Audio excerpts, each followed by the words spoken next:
Hello साथीहरू, के चाहिँ हालखबर? सन्चै हुनुहुन्छ? आज म तपाईँहरूलाई नयाँ मैले बनाएको रेसिपी देखाउँछु है त। मैले चाहिँ सबैभन्दा पहिला कोदोको पिठो लिएँ होइन। धेरै पनि थिएन मसँग, थोरै थियो। मलाई चाहिँ एकदमै धेरै कोदोको पिठो मनपर्छ होइन।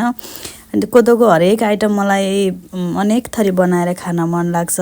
अनि मैले चाहिँ कोदोको पिठोलाई मुछेँ, अनि डल्ला डल्ला बनाएँ। त्यसपछि दुध हालेँ होइन। अनि दुध पनि थोरै रहेछ है। अनि त्यसपछि चिसोमा जाडो भए पनि कोम्बिनी गएर दुध किनेर लिएर आएँ। अनि नजिकै थियो कोम्बिनी, त्यो भएको बेला अलिक सजिलो भयो मलाई। अनि त्यसमा थोरै दुध थपेँ, अनि त्यसलाई मजाले उबालेँ होइन। दुध उमालेपछि मैले चाहिँ त्यो कोदोको पिठोलाई सानो डल्ला बनाएको थिएँ पाक्ने गरी। त्यसलाई चाहिँ मैले सबै त्यो उम्लेको दुधमा हालेँ होइन।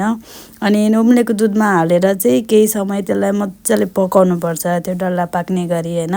कतिको पाक्छ भनेर आफूलाई थाहा हुन्छ, त्यही अनुसार पकाउनुपर्छ। मैले चाहिँ 4 मिनट 5 मिनट जति पकाएँ होइन। अनि त्यसपछि मैले मिठो होस् भनेर चाहिँ मैले त्यसमा काजुहरू पनि हालेको छु होइन। काजुहरू हाल्यो भने चाहिँ अझै मलाई मनपर्छ। त्यो भएको भएर बिहानको खाना खाएको थिएँ मैले कामबाट आएर। अनि मैले बिहान बनाएको भएर चाहिँ मैले काजुहरू पनि हालेको। तपाईँहरूलाई चाहिँ अब नुनहरू हाले पनि हुन्छ। यत्तिकै केही नहालिकन कोदोको पिठो र दुध मात्रै बनाएर खाँदा पनि हुन्छ होइन। एकदमै मिठो हुन्छ अनि एकदम टेस्टी पनि हुन्छ, हेल्दी पनि हुन्छ। यसै गरी तपाईँहरू बनाएर खानु होला होइन। मिठो भएन भने मलाई बोलाउनु होला, म खाना आउनेछु होइन। तर एकपल्ट अवश्य बनाएर चाहिँ ट्राई गर्नु होला। मलाई चाहिँ यस्तो लोकल अर्ग्यानिक खानेकुराहरू एकदम धेरै मनपर्छ होइन। अनि एकदम गाउँको पनि धेरै याद आउँछ। म चाहिँ गाउँमा हुँदाखेरि पनि यस्तो कुराहरू धेरै नै खान्थेँ होइन। अझै पनि मेरो घरमा कोदो रोप्नु भयो भने मम्मीले मलाई एकदम धेरै मिस गर्नुहुन्छ। कोदो रोपेदेखि टिपेदेखि त्यो बेच्दासम्म मम्मीले मलाई धेरै मिस गर्नुहुन्छ होइन।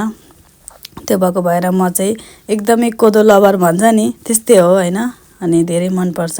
म हरेक आइटमहरू बनाएर खान मन लाग्छ मलाई कोदोको होइन। जाने नजानेको कति कुराहरू म टिकटकमा हेर्छु, युट्युबमा हेर्छु, अनि ट्राई गर्छु। मिठो भए पनि नभए पनि होइन। आफूले बनाएर खायो भने हरेक कुरा मिठो हुन्छ।